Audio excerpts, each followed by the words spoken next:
Assalamualaikum warahmatullahi wabarakatuh. Untuk hari ini materinya mengenai proses termal. Ya, dari kata-kata termal ya, panas. Mungkin sudah baca semua materinya karena sudah diberikan ya mengenai proses termal. Nah, jadi dari kata-kata termal ya, jadi dia menggunakan panas. Nah, penggunaan panas ini sebenarnya bukan suatu hal yang baru gitu ya. Apalagi pada proses pengolahan pangan, pada industri ya. Untuk proses pengolahan pangan itu sudah dilakukan ya. Sejak zaman dahulu tuh proses termal sudah dilakukan. Nah, tapi energi panas yang waktu itu digunakan itu api ya untuk membakar binatang hasil buruan supaya lebih enak dan lebih mudah dikunyah. Nah, hanya saja proses penggunaan panas itu hanya terbatas pada proses pengolahan pangan saja, pengolahan makanan ya, bukan untuk tujuan pengawetan.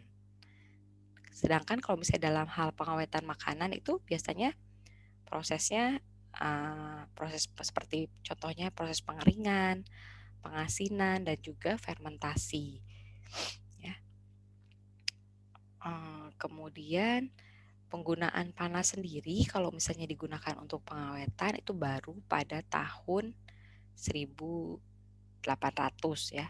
Sedangkan kalau pemanasan itu sudah jauh sebelum itu ya. Nah, penggunaan panas untuk pengawetan ini pada tahun 1800 itu berawal yaitu diawali ketika waktu itu Napoleon Bonaparte menghadapi masalah untuk mensuplai makanan bagi tentaranya di medan perang. Jadi kita tahu pada tahun 1800 itu kan masih terjadi perang dunia ya. Perang dunia. Nah, di situ kesulitan untuk mensuplai makanan ya karena kan kalau makanan dulu hanya dipanaskan membuat makanan jadi kemudian disuplai itu kan lebih cepat rusak ya kalau misalnya tidak diawetkan. Nah, kemudian ada Nicholas ya. Nicholas ini dia menciptakan metode pengawetan makanan tersebut dengan cara memanaskan makanan di dalam wadah botol gelas. Nah, caranya yang dilakukannya itu sangat sederhana ya. Caranya yaitu dengan wadah gelas dimasukkan makanan, kemudian ditutup rapat. Setelah itu wadah gelas berisi makanan tersebut direbus dalam air mendidih beberapa saat. Kemudian didinginkan. Ternyata dengan proses pemasakan seperti ini, makanan dalam wadah gelas tersebut tidak membusuk dan dapat awet beberapa bulan. Ya. Nah, proses pemanasan makanan dalam gelas atau kaleng ya, ada juga yang menggunakan kaleng. Ini disebut dengan proses apertisasi. Ya, karena yang menciptakan namanya Nicholas Appert ya. Ini sebagai bentuk penghargaan terhadap yang menciptakannya, penemunya. Nah, jadi setelah penemuan Nicholas ini, teknologi pengalengan ini terus berkembang pesat ya.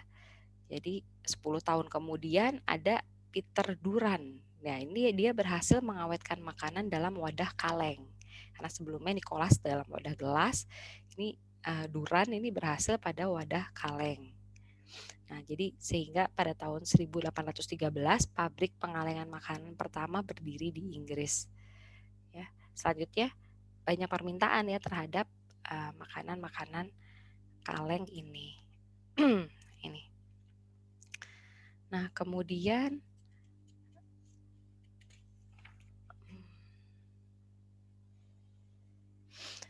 50 tahun kemudian ya baru Louis Pasteur ya bisa memberikan jawaban gitu ya tentang mekanisme pembusukan dalam makanan kaleng. Jadi dia menunjukkan bahwa mikroorganisme lah yang bertanggung jawab terhadap pembusukan. Jadi Nicholas ini dia walaupun bisa mengawetkan makanan ya yang dalam gelas, tapi dia tidak mengerti gitu sebenarnya kenapa ini bisa terjadi, kenapa makanan ini bisa awet gitu ya. Kenapa makanan ini bisa membusuk gitu. Dia tidak mengerti jawabannya itu. Nah, kemudian baru setelah 50 tahun kemudian ya itu Louis Pasteur ya, yang bisa memberikan jawabannya. Jadi Louis Pasteur ini salah satu ya ahli mikrobiologi ya. Jadi ternyata Louis Pasteur inilah yang memberikan jawaban ya dan dapat menunjukkan bahwa mikroorganisme lah yang bertanggung jawab terhadap kebusukan makanan, dan proses pemanasan dapat membunuh atau memusnahkan mikroba pembusuk yang ada di dalam makanan tersebut. Ya, yaitu penelitiannya dimulai sekitar tahun 1800-an juga ya.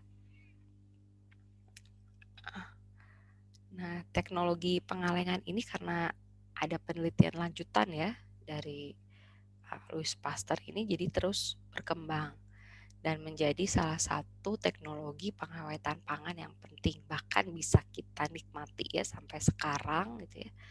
Itu banyak kita jumpai makanan-makanan kaleng gitu ya, itu dengan menggunakan proses termal ya.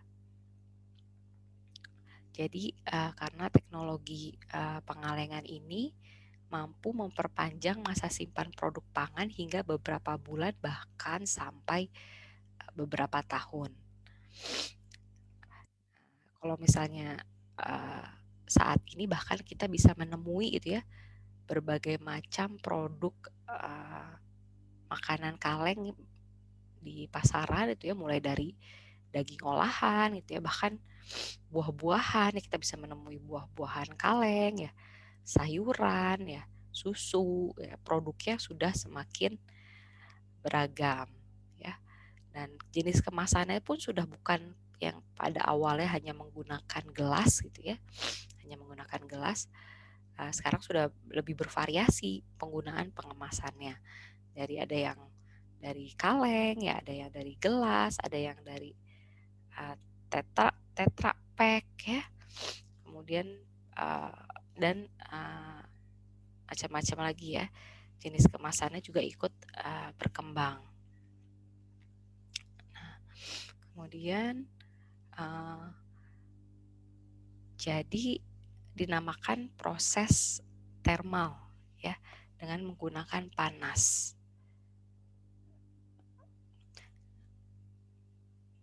Nah, jadi proses termal ini itu sudah diaplikasikan gitu ya pada makanan, terutama itu dapat mempertahankan daya awet dari suatu produk. Nah, proses termal ini melibatkan pemanasan pada suhu tinggi ya, dengan berbagai variasi suhu. Prosesnya sendiri ada yang disebut dengan proses batch ya, atau sistem kontinu. Ya, kalau sistem batch itu biasanya sekali jalan kemudian sudah jadi selesai, kemudian digantikan dengan batch berikutnya. Sedangkan kontinu itu terus-menerus, prosesnya berlangsung secara terus-menerus. Nah, jadi sebenarnya untuk tujuannya sendiri, untuk apa sebenarnya proses termal ini gitu ya, itu salah satunya adalah untuk membunuh mikroba pembusuk dan patogen dan dengan pemanasan ya, sehingga dapat meningkatkan keamanan dan memperpanjang daya simpan dalam waktu tertentu ya. Karena sekarang produk makanan itu sudah berkembang ya. Kalau dulu mungkin hanya dikonsumsi, kita buat sendiri, kemudian kita konsumsi sendiri gitu ya. Nah, tapi kalau sekarang sudah lebih luas gitu ya, pemasarannya sudah lebih luas, bahkan bisa dipasarkan ke seluruh Indonesia, bahkan bisa dipasarkan sampai ke luar negeri. Ya, makanya itu diperlukan suatu cara gitu ya untuk mempertahankan produk tersebut agar tetap awet gitu ya. Nah, jadi proses termal ini mempengaruhi inaktivasi dari enzim perusak ya, sehingga mutu produk lebih stabil selama penyimpanan, memperbaiki mutu sensori ya seperti warna, tekstur, flavor, menyebabkan perubahan daya cerna makanan. Jadi memang setelah dipanaskan itu makanan ya, pada awalnya kan proses makanan dipanaskan itu supaya lebih mudah untuk dicerna ya. Kemudian melunakkan produk sehingga mudah dikonsumsi dan menghancurkan komponen yang tidak diperlukan. Ini tujuan proses thermal, ya. Nah, kemudian proses thermal ini juga gitu ya, selain memiliki banyak keuntungan gitu ya, tapi sebenarnya juga ada kerugiannya dari proses thermal ini, yaitu dapat menyebabkan kemungkinan adanya rusaknya zat gizi ya, dan mutu organoleptik seperti warnanya, teksturnya.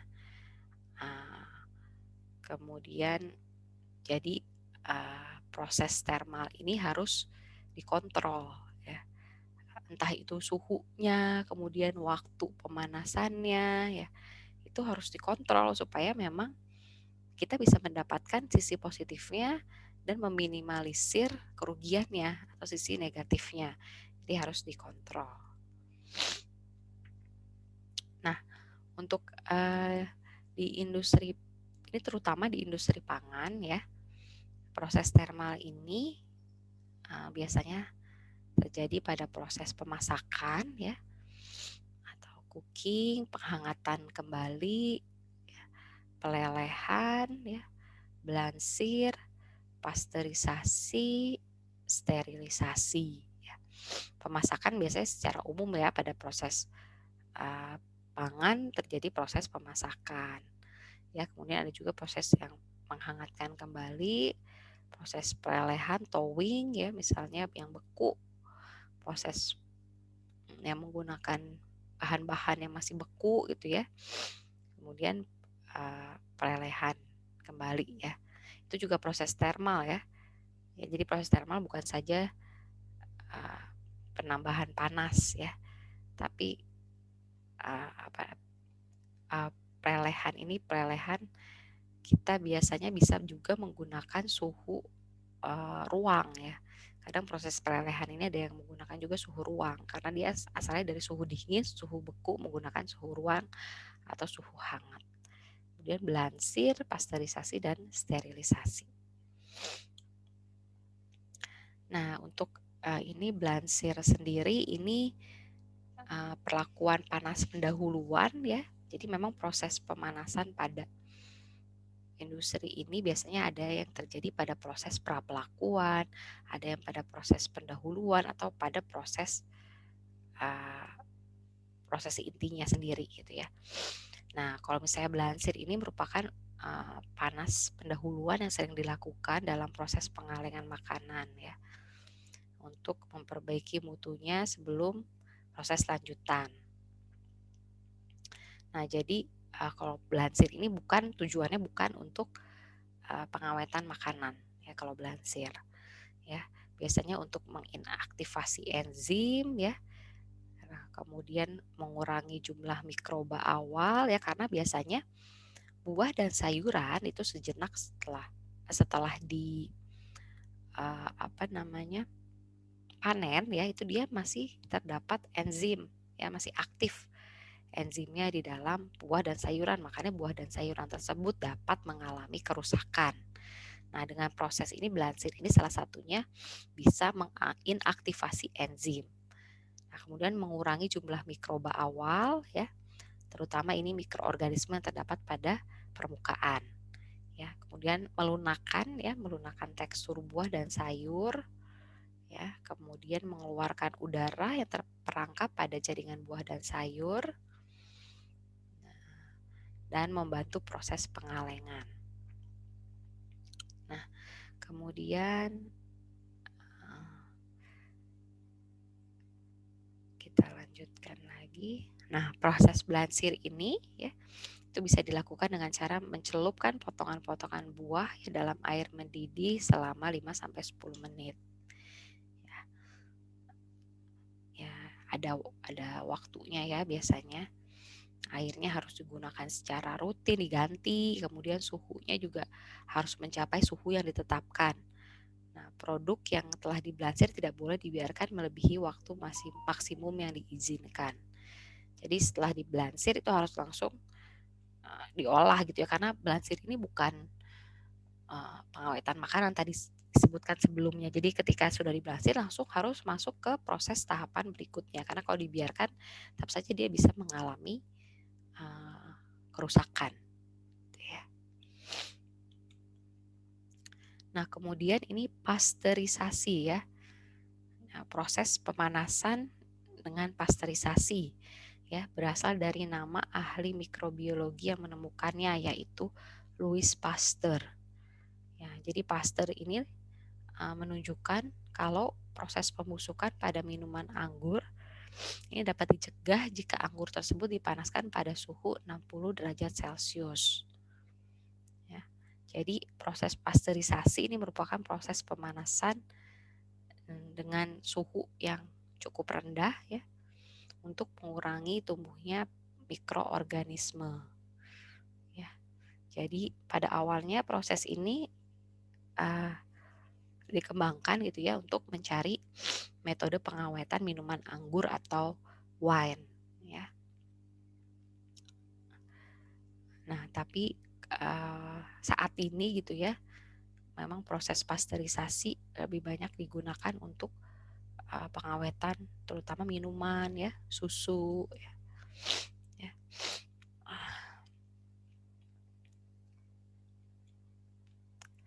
Nah, jadi ini proses pasteurisasi biasanya sering diaplikasikan gitu ya pada minuman terutama. Alasannya diantaranya adalah karena dikhawatirkan bahwa penggunaan panas yang lebih tinggi akan menyebabkan terjadinya kerusakan mutu. Contohnya pada susu ya, makanya dia menggunakan suhu yang di bawah 100. Nah, tujuan utamanya proses pemanasan ini adalah untuk membunuh mikroorganisme patogen. Ya. Atau juga bisa untuk menginaktivasi enzim-enzim yang dapat merusak mutu, misalnya pada produk minuman sari buah.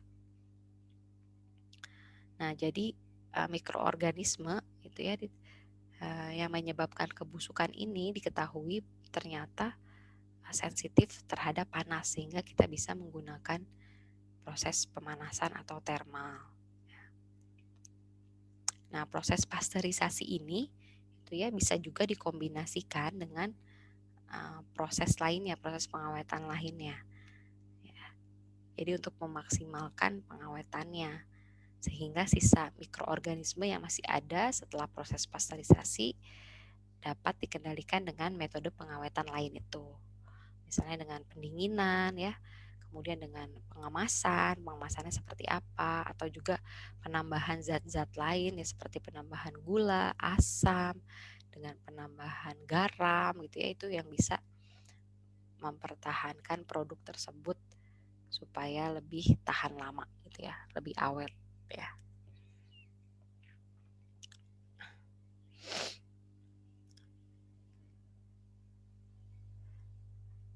Biasanya juga proses pasteurisasi ini gitu ya dikombinasikan juga dengan kalau di industri itu pada proses hot filling seperti pada susu misalnya atau saus ya atau selai gitu ya. Jadi ketika dimasukkan pada botol gitu ya, itu dalam keadaan panas ya, hot filling. Nah, jadi proses pasteurisasi ini secara umum dapat mengawetkan produk ya dengan inaktivasi enzim, bisa membunuh mikroorganisme yang sensitif terhadap panas.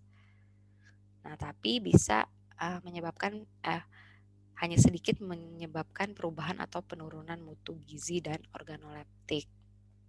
Ya. Nah, kemudian proses pasteurisasi ini dapat dilakukan kombinasi ya suhu dan waktu yang berbeda. Nah, ini seperti yang long time pasteurization atau holder process menggunakan suhu 62 ya sampai 65 selama 30 menit. Ada juga yang high temperature short time ya, menggunakan suhu 73 selama 15 detik. Ya, ada yang flash pasteurization pada suhu 85 sampai 95 derajat selama 2 sampai 3 detik. Jadi ini tergantung suhu ya, suhu dan waktunya. Ketika suhunya lebih rendah, waktunya lebih lama. Tapi ketika suhunya lebih tinggi, waktunya lebih singkat ya, kontak dengan bahan. Ya.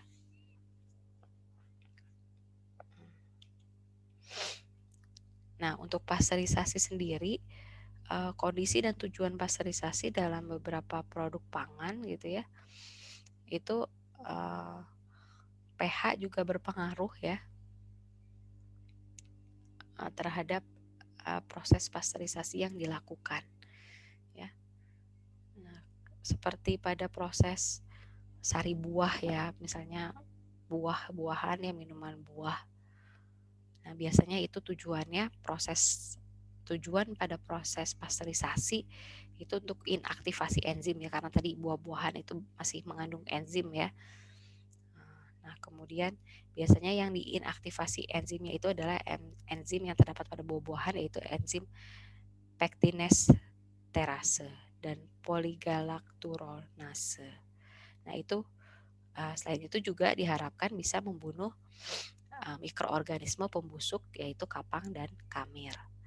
Nah, kondisi minimum proses pasteurisasinya itu bisa dilakukan tadi pada suhu 60, 70 dan 80 ya, waktunya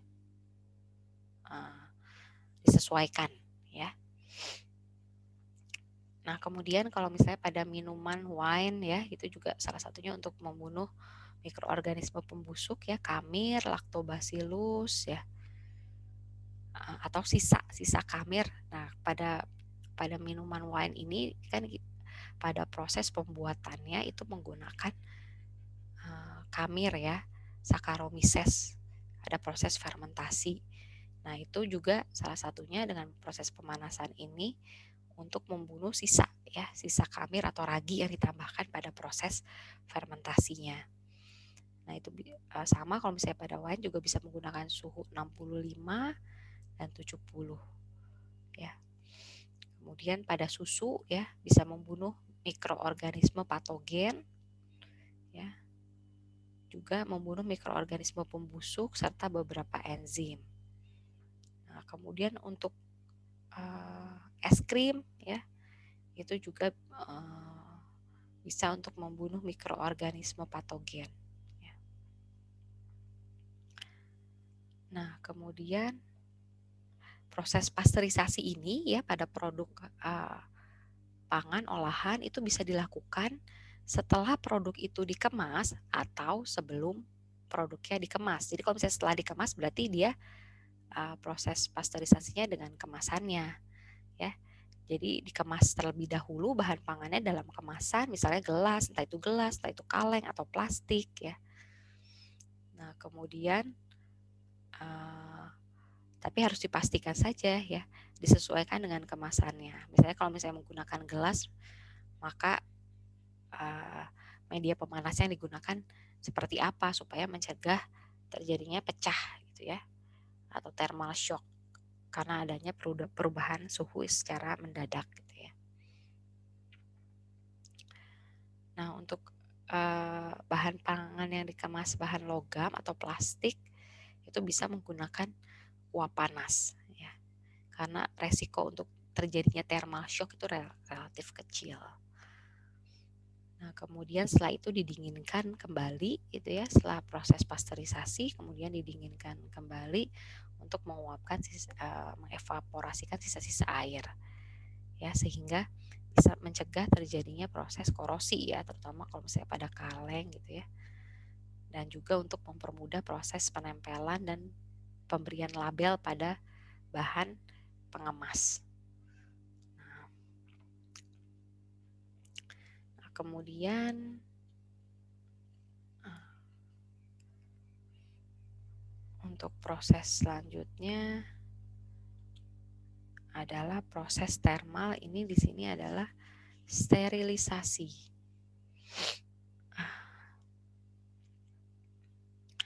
Nah, sterilisasi ini merupakan proses termal dilakukan pada suhu tinggi. Kalau misalnya tadi pasteurisasi di suhunya di bawah 100, sedangkan kalau misalnya proses sterilisasi ini suhunya di atas 100. Nah, ini dengan tujuan memusnahkan spora, patogen, dan pembusuk. Ya, tadi ini sporanya. Ya. Nah, kemudian ini sama ya prosesnya, tujuannya yaitu untuk proses pengawetan, ya, pengalengan dalam kaleng. Nah, sterilisasi ini diharapkan gitu ya kondisinya itu bisa terjadi memusnahkan ya semua mikroorganisme patogen dan membentuk racun. Ya. Nah, kemudian produk ini juga steril ya, komersial, memungkinkan masih mengandung ada spores ya, sporanya juga. Nah, tapi tidak dapat tumbuh pada kondisi penyimpanan dan penanganan yang normal. Nah, untuk proses sterilisasi gitu ya, itu harus tahu kombinasi suhu dan waktu yang diperlukan untuk memusnahkan patogen, memusnahkan spora. Sebenarnya berapa gitu ya. Jadi kita harus tahu mikroorganisme apa saja yang biasanya kemungkinan ada terdapat pada makanan tersebut ya. Nah, kemudian juga harus tahu karakteristik penetrasi panas dari produk yang dipanaskan. Jadi perlu pengetahuan tentang pindah panas ya, juga sifat-sifatnya. Nah, berdasarkan prosesnya, sterilisasi ini dapat dilakukan dengan metode proses pengalengan konvensional. Jadi proses produknya dimasukkan terlebih dahulu ke kaleng lalu ditutup ya. Setelah itu produk dalam kaleng dipanaskan atau disterilkan ya dengan menggunakan retort. Nah, setelah cukup gitu ya, produknya kemudian didinginkan. Nah, kemudian ada juga yang prosesnya aseptis. Jadi ini terpisah ya. Produk dan kemasan disterilisasi secara terpisah, kemudian produknya diisi ke dalam wadah yang telah steril. Ya. Nah, jadi sterilisasi ini kenapa ya disebut steril gitu ya? Sterilisasi itu berasal dari kata steril ya, yaitu merupakan kondisi yang suci hama, yaitu bebas dari mikroorganisme. Ya. Jadi karena sebenarnya walaupun sudah menggunakan proses sterilisasi gitu ya, tapi sebenarnya kondisi steril absolut benar-benar tidak mengandung mikroorganisme sama sekali itu sulit dicapai. Makanya tadi biasanya di istilahnya sterilisasi itu menggunakan kata sterilisasi komersil. Ya. Jadi dianggapnya tidak ada lagi terdapat mikroorganisme hidup. Jadi pengertian sterilisasi komersil ini juga menunjukkan bahwa bahan pangan yang telah mengalami proses sterilisasi itu mungkin saja masih mengandung spora atau bakteri, tetapi yang bersifat non-patogen. Ya. Jadi dia dorman, ya, tidak aktif dan tidak akan menyebabkan tidak membahayakan produk gitu ya, tidak ketika disimpan dalam kondisi yang normal produknya tetap akan awet gitu ya, tetap mempunyai daya awet yang tinggi ya, dari beberapa bulan atau sampai beberapa tahun kemudian.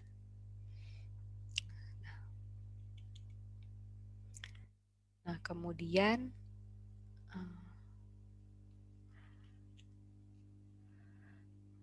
untuk hot filling. Nah, hot filling ini merupakan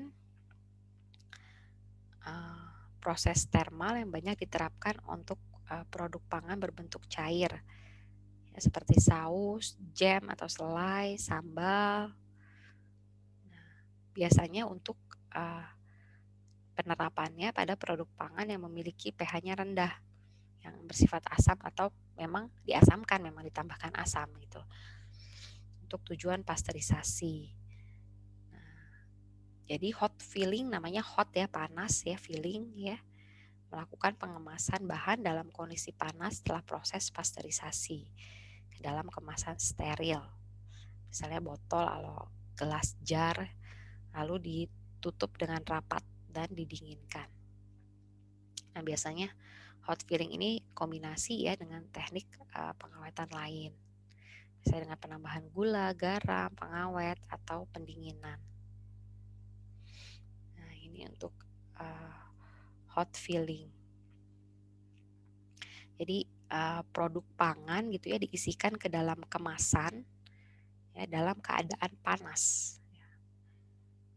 Kemudian pemanasan yang diberikan itu bisa mencegah ya tumbuhnya bisa mencegah sporanya menjadi berkembang. Biasanya seperti itu pada proses di industri. Nah, untuk klasifikasi produk pangan, tingkat keasaman produk ya, itu akan menentukan jenis mikroba apa yang berpotensi untuk tumbuh di dalamnya. Nah, jadi itu menentukan proses termal apa yang harus dilakukan. Jadi setiap produk pangan itu kan memiliki pH. Nah, mikroorganisme itu kan bisa tumbuh pada pH tertentu ya, dia mempunyai rentang. Ya, pada pH berapa mikroorganisme tersebut bisa tumbuh. Ya. Nah, jadi terutama seperti kalau misalnya pH-nya tinggi, yaitu memiliki tingkat resiko yang lebih tinggi juga terkontaminasi oleh mikroorganisme. Ya. Nah, apalagi pada makanan kaleng itu ada salah satu jenis mikroorganisme yang cukup berbahaya gitu ya, Clostridium botulinum. Ya, dia bisa tumbuh pada mulai pH 4,5. Ya. Nah, ini beberapa jenis mikroorganisme ya yang mungkin bisa tumbuh berdasarkan jenis pH ya, berdasarkan nilai pH dari bahan pangan tersebut.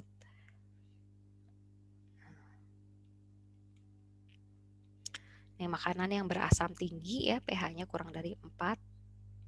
Ini ada jenis-jenis ya, apa saja makanan yang pH-nya rendah. Terus ada juga makanan yang pH-nya lebih dari 4 ya, ini jenis-jenis makanan.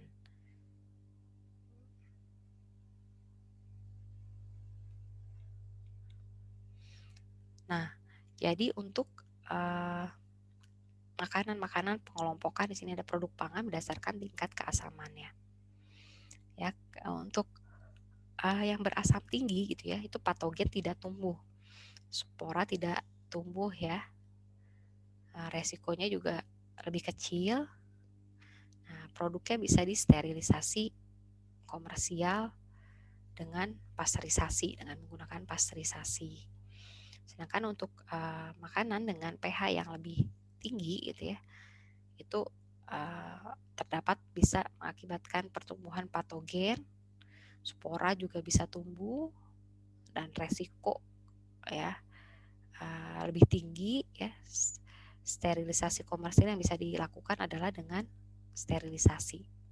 Ya, tadi bedanya kalau pasteurisasi suhunya lebih rendah, kalau sterilisasi suhunya lebih tinggi. Ya. Nah, ini tadi pengelompokan bahan pangan ya. Yang dapat tumbuh ada proses termal yang dilakukan. Ada daging, ikan, susu, unggas ya. Itu ada jenis mikroorganisme pembusuk yang mungkin tumbuh. Dan ini sebaiknya proses yang diperlukan, proses pemanasannya seperti apa. Nah, jadi seperti pada produk susu misalnya ya, produk susu yang terdapat di pasaran. Kita bisa menemui di pasaran itu ada namanya susu UHT, ultra high temperature. Dia menggunakan suhu yang tinggi untuk proses sterilisasinya. Dan produk susunya bisa tahan berapa lama? Bisa 1 tahun ya. Proses yang menggunakan UHT, ultra high temperature. Nah, kemudian ada juga kita bisa temui di pasaran yaitu susu pasteurisasi. Nah, susu pasteurisasi ini yaitu susu yang mengalami proses pasteurisasi, jadi bukan sterilisasi. Tadi suhunya lebih rendah ya, Tadi suhunya bisa 60 sampai 80 atau 90. Nah, kemudian produk susunya bertahan berapa lama? Nah, produk susunya dia pasteurisasi lebih hanya bertahan kira-kira 2 minggu sampai 1 bulan. Nah, itu jadi ternyata dengan produk sterilisasi dia bisa lebih lama gitu ya. Tapi kemudian ada keunggulan ya mungkin ya untuk produk yang sterilisasi, mungkin ada zat-zat gizi yang berkurang karena dia menggunakan suhu yang lebih tinggi. Walaupun waktu yang digunakan itu pasti lebih singkat ya, hanya sekitar 2 detik gitu ya. Sedangkan untuk pasteurisasi ada enzim-enzim yang masih terdapat di dalam susu gitu ya, dan zat-zat gizi tertentu. Nah, kemudian ini juga ada penggolongan bahan pangan berdasarkan tingkat resikonya. Ya, resiko tinggi ya yang pH-nya di atas 4,5 ya. Juga kadar airnya, AW-nya di atas 0,85. Jadi semakin banyak kandungan air di dalam suatu bahan ya, makanan gitu ya, itu juga meningkatkan resiko bahan tersebut mudah mengalami kontaminasi ya. Jadi sini resiko tinggi ya. Kalau memang resiko tinggi sebaiknya menggunakan sterilisasi. Sedangkan kalau resiko sedang gitu bisa menggunakan proses termal yang diperlukan dengan menggunakan pasteurisasi. Nah, jadi untuk produk pangan berasam rendah itu merupakan produk pangan yang mempunyai resiko tinggi bagi kesehatan. Ya, karena bisa terjadi pertumbuhan mikropatogen. Ya.